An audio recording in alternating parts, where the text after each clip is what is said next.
haleluya, haleluya. Sungguh suatu sukacita yang besar menjumpai saudara dalam program Mujizat setiap hari bersama saya Pendeta Agus Rusli.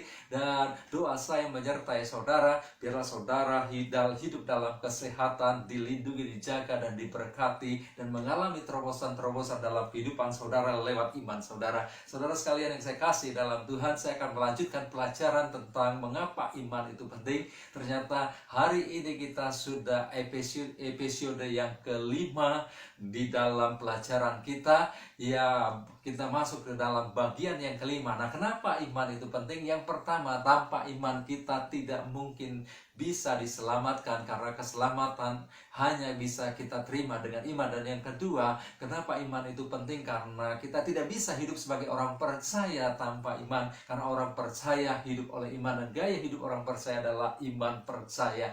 Dan yang ketiga, kenapa iman itu penting? Karena tanpa iman tidak mungkin kita bisa menyenangkan hati Allah. Dengan iman kita menyukakan hati Allah, dengan iman kita menyenangkan hati Allah, dengan iman kita berkenan di hadapan Allah. Dan kenapa iman itu penting? Yang keempat, tanpa iman kita tidak bisa menang atas iblis. Karena apa? Karena dengan iman yang teguhlah kita bisa menang atas iblis. Dan dengan iman yang teguhlah kita melawan iblis dan menghancurkan pekerjaan iblis di dalam kehidupan keluarga kita, anak kita, dan usaha kita, sehingga kita bisa menjadi orang-orang Kristen yang lebih dari pemenang. Dan yang kelima, ini yang akan kita pelajari, kenapa iman itu penting. Karena tanpa iman maka doa kita tidak mungkin efektif. Artinya apa? Dengan iman doa kita efektif, dengan iman doa kita menerima jawaban dari Tuhan. Dan di dalam Yakobus pasal yang pertama ayat yang ke-6 dikatakan bahwa hendaklah meminta dalam iman dan jangan bimbang sama sekali, karena orang yang bimbang seperti gelombang yang diombang-ambingkan kian kemari.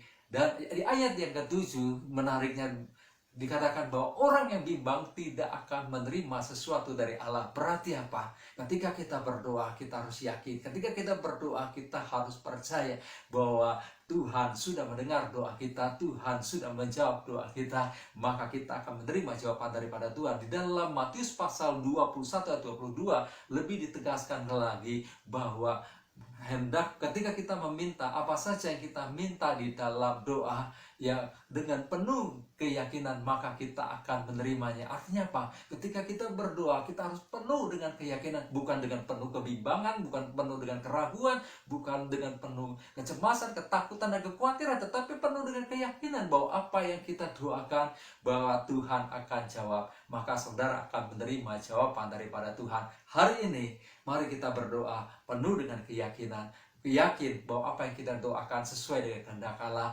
Yakin bahwa apa yang kita doakan pasti Tuhan jawab. Kemudian kita bersyukur, kita memuji Tuhan atas jawaban yang Tuhan sudah berikan. Tuhan Yesus memberkati saudara. Amin.